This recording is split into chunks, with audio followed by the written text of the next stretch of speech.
clínico, ¿de acuerdo? Bien, entonces teniendo esas variables, si yo te coloco en el práctico una pregunta relativa a estas cosas, la frecuencia cardíaca la determina el volumen minuto, la precarga y la poscarga. La contractibilidad, los receptores básicamente beta 1. ¿Cuántas propiedades tiene el corazón? Inotropismo. ¿Qué es el dromotropismo, profesores de Campos? Dromotropismo. ¿Qué es el vasmotropismo? Está en la clase también, ¿no?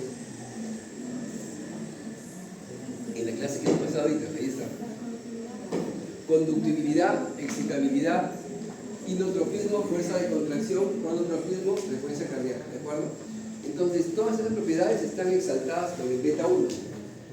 El alfa 1 es básicamente vasoconstrictor, aunque también tiene función de incrementar la frecuencia cardíaca, y el alfa 2 es básicamente vasodilatador. El beta 2 actúa como vasodilatador, sobre todo en la musculatura de extremidades, y los polinéticos básicamente en el medio. El gasto cardíaco, frecuencia cardíaca por volumen minuto. Si entienden esta ecuación, esta de acá, y si yo te pregunto si el paciente está con un envenenamiento por órganos fosforados, quiere decir que tiene bastante liberación de acetilcolina, su presión ¿cómo estará? ¿Alta o baja? Fácil. Ese tema ya lo sé. Mira, porque la acetilcolina origina vasodilatación y cardiodepresión, caso clínico que se colocó en el examen antepasado. En cambio, la parte simpática origina vasoconstricción e incremento de la frecuencia cardíaca. Entonces, determinantes de la presión arterial, vamos a pasar esto algo rápido, son diapositivas. Lo que más va a venir acá, recuerden todo lo que hemos conversado de las arteriolas, sobre todo las neuronas que tienen en el sistema cardíaco, está regulada por el sistema nervioso autónomo. Acá están los receptores que estamos comentando, alfa 1, sobre todo alfa 1 y alfa 2. Vasos sanguíneos, alfa 1 y alfa 2, y los que son polinéticos. Ahí tenemos una fórmula, la fórmula del flujo sanguíneo, que viene a dar básicamente el flujo sanguíneo sobre área transversal, lo cual expresa de que hay un mayor flujo sanguíneo en la aorta, que tiene una área mayor que en las zonas capilares, ¿de acuerdo? Ahí tenemos el área de la aorta 2,8 que ya habíamos comentado, y el área combinada es 1350 centímetros por hora. Por lo tanto, en la aorta hay mayor velocidad y en los capilares esta tiene que ser menor. Tenemos ahí cómo es que actúa cada uno de los vasos periféricos. ¿Qué cantidad de sangre tenemos en las venas de todo nuestro continente sanguíneo? Cintia, ¿qué dices?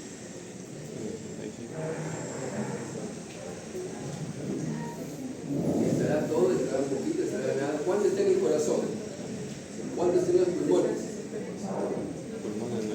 Ahí tenemos el sistema cardiovascular, el vascular realmente, como las arterias de gran calibre se van decantando en cada vez de menos calibre, y se da acá el intercambio a nivel tisular de oxígeno, que es lo que ha llevado el sistema respiratorio, como la sangre oxigenada se organiza en vénulas, y luego del cuarto orden pasan al primer orden, que es básicamente como la corazón. Ahí tienen ustedes el radio interno de cada uno de los vasos. Tenemos la de la aorta, las arteriolas pequeñas y las más pequeñas, como van cambiando en general. La vena cava se parece mucho a la aorta, es más grande. ¿Cuál es la diferencia? Básicamente en la capa elástica, ¿no es cierto? Ahí tenemos los porcentajes, me parece. Miren cuánto tenemos en venas grandes y pequeñas. La presión arterial es estas presiones. A ver. Presión arterial de bajos, la presión arterial media, en arterias grandes y sistémicas, por favor. Arterias sistémicas son casi 30 menos. Capilares sistémicos es de más o menos un promedio de 25. Y en las venas, si se dan cuenta cómo va bajando, justamente porque las las venas sistémicas van a tener que ir llevando toda esta presión a zonas de menor presión. Venas pulmonares 5, capilares pulmonares un promedio de 10, que era de 7 a 15. Arteria pulmonar un promedio de 15. Presiones medias de donde el nivel de vasos sanguíneos está ahí. ¿Qué más tenemos? Tenemos visto.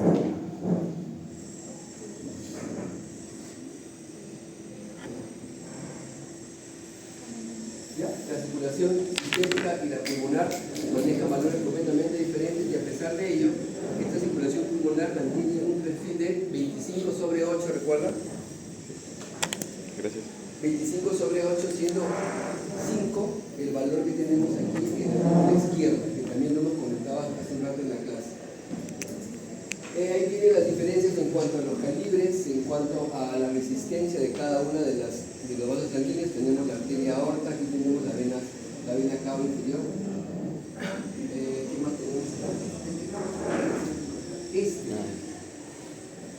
Recuerden que en circulación casi el 65% de la sangre está en las venas. Las venas son órganos de reserva, de continencia de sangre, no son de distribución sanguínea. Es un órgano de reserva. En la distribución se llaman las arteriolas de arterias que están acá. 13% apenas está en las arterias sistémicas grandes, 7% en el corazón, 9% en vasos pulmonares, ¿de acuerdo? Y acá en los capilares 7%. De modo que, si yo tengo sangrado de algún tipo de magnitud, va a ser afectado básicamente el sistema de retorno venoso. ¿Por qué? Porque la sangre, en vez de regresar al corazón, se está yendo afuera, ¿de acuerdo? Va a disminuir el gasto cardíaco. ¿Y cuál será la primera compensación si baja la presión arterial por pérdida de volumen? Dos fenómenos. Y yo te pongo el caso clínico, este paciente sangró 1500 en bastante. 1500 ha sangrado este paciente. ¿Cuáles serán las primeras respuestas fisiológicas? Dos.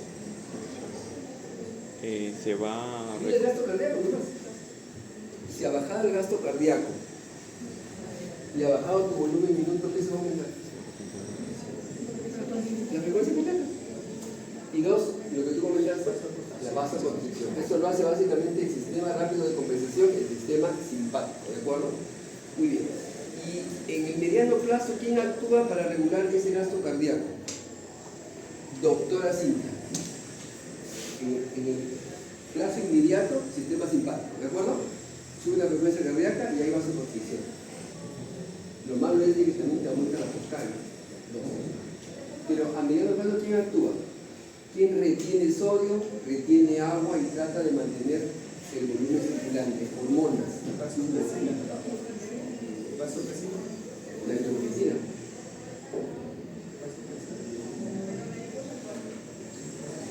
¿Qué sistema se activa? Muy bien. Pero hay una hormona adicional. No, ya está. Sistema renina, angiotensina, aldosterona. Pero alguien más se activa cuando hay pérdida sanguínea.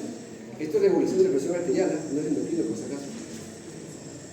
¿Quién más se activa para conservar el volumen que tenemos en ese momento? Tanto que es un marcador muy sensible para evaluar a un paciente por traumatizado que se agrava.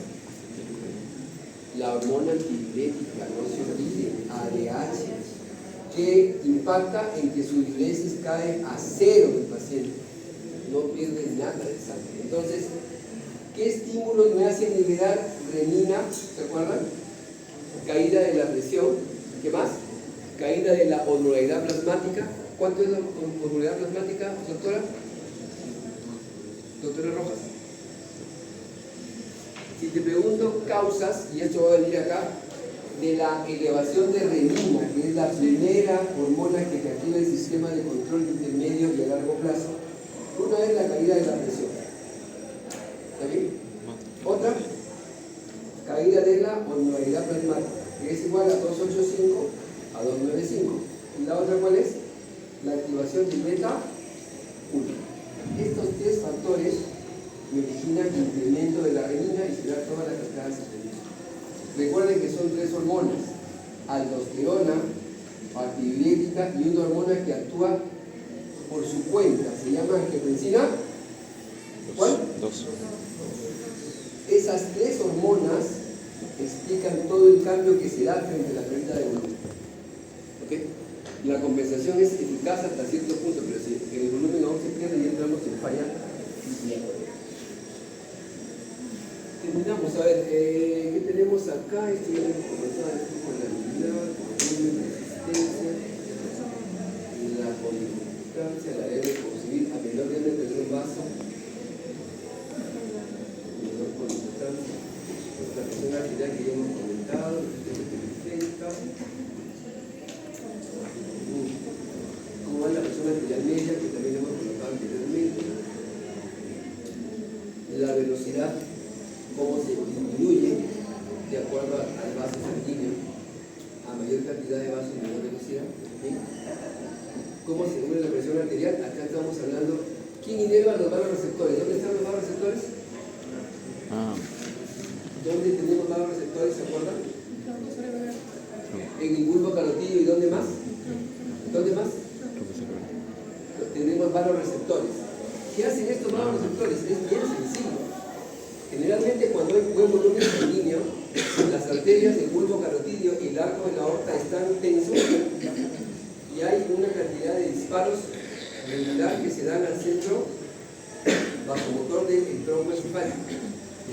Cuando baja la presión de la aorta o baja la presión de la aurícula derecha, sensores de volumen, esos disparos finalmente bajan. Cuando bajan se activa el sistema simpático. Nada más baja la tasa de disparo de esos receptores y se activa el sistema simpático. ¿De acuerdo? Ahí tenemos los vasoreceptores, los quimioreceptores, que son los mismos que vimos en el sistema respiratorio. CO2 de oxígeno y pH. 3, por favor, no se olvide. CO2, oxígeno y pH. El sistema simpático que ya hemos comentado, el parasimpático.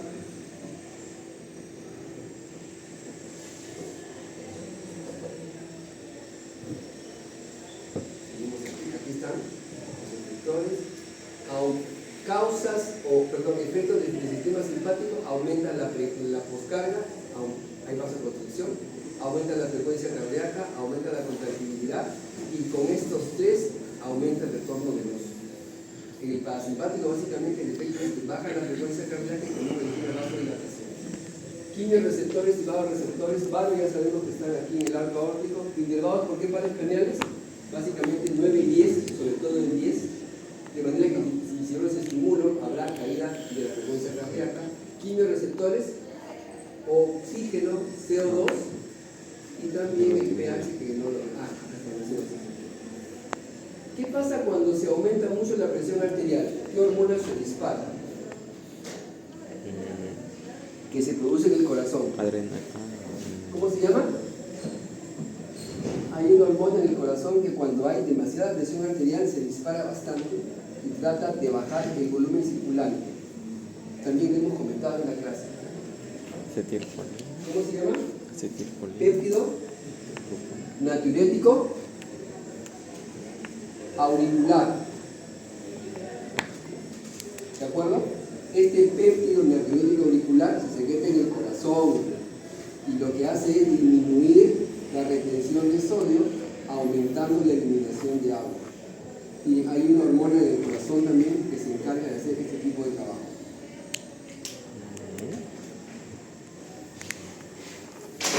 Terminamos. A ver, ahí tienen el reflejo aórtico. Este cuadro grábenlo, por favor, este de acá grábenlo, porque finalmente aquí está todo lo que es la presión arterial y acá está el gasto cardíaco. Gasto cardíaco, presión vascular periférica. ¿De qué depende cada uno de los valores que tenemos acá? Del volumen minuto, la frecuencia cardíaca. ¿De qué depende la frecuencia cardíaca?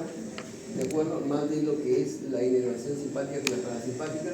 Y en el lado de acá, básicamente, dependemos no solo de los vasos sanguíneos, sino también de la cantidad de células rojas que tenemos en el organismo.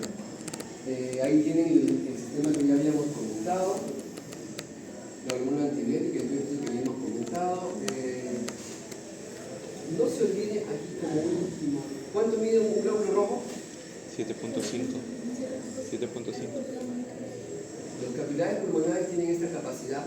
Y recuerden que el glóbulo rojo lleva la molécula en su molécula de hemoglobina, el oxígeno, y que va a ser liberado generalmente en el tejido que requiere cuando el pH no sea alcalino.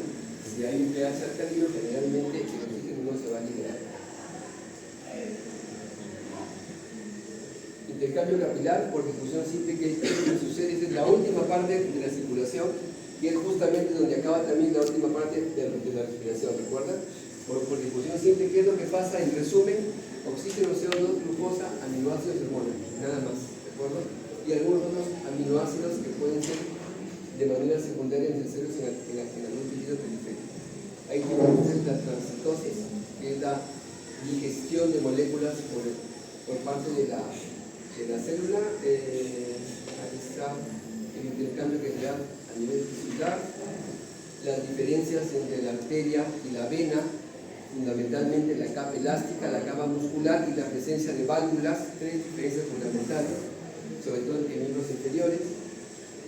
El retorno venoso, ¿qué mecanismos tiene? La presencia de válvulas venosas, la diferencia de presión entre el medio y la derecha, la bomba muscular y la bomba respiratoria. En el medio que ustedes contraen los músculos, eso genera ascenso de sangre hacia las superficies superiores, y cuando haya inspiración hay mayor volumen que entra al tórax o no.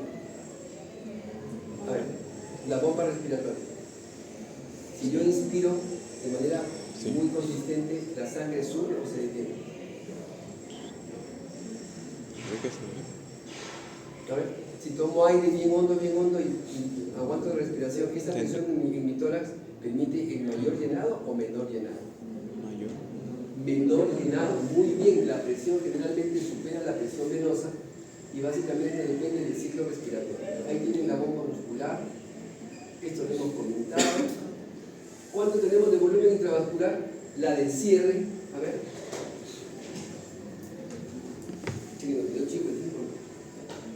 ¿Cuánto tenemos de volumen intravascular? Doctora Rojas, también eso lo conversamos.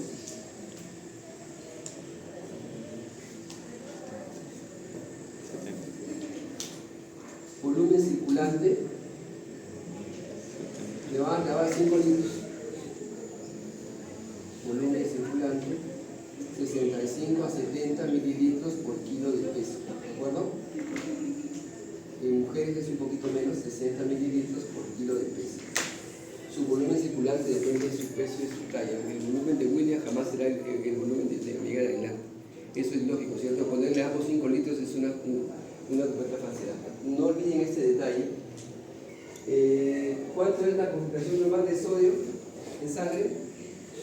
140 más menos 4, de potasio 3.5 a 5.5. Esto no puede venir en el volumen intravascular. Esto lo hemos comentado, los receptores que también están acá en su clase. Nuevamente el sistema nervioso autónomo. Aquí están los estímulos para secretar la renina que ya habíamos comentado. Recuerden el estímulo beta 1 en el riñón. Y creo que eso sería todo, chicos. ¿Alguna pregunta, por favor? ¿Alguna duda? Ahí tienen ustedes en las clases todo el contenido que hemos hecho. Sí, al final ya que resumo el contenido. Yo les voy a dar un consejo para el examen. El examen y las preguntas, léanlas con cuidado. No son preguntas, bueno, las que yo voy a colocar por lo menos.